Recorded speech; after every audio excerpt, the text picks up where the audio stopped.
কোথায় দেখো সম্মেলন, সবাই ভাসে একা।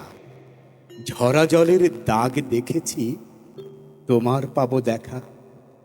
তোমার রূপের নদী ভাষাও দিগন্তে সবখানে।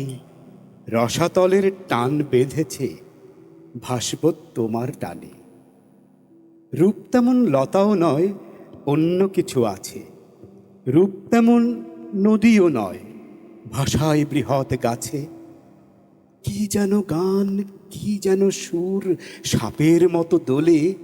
কোথায় রইলে প্রিয়তমা, অন্য সখা কোলে। সখা বলুক আমার গান গানে, ভরিয়ে দিতে পোড়া ভুবন। ফিরতে কেহ জানে, না হয় এই জলজ প্রাণ লুটবে দিন শেষে। আমি বলেছি, রইল কথা, তোমাতে যাব ভেসে।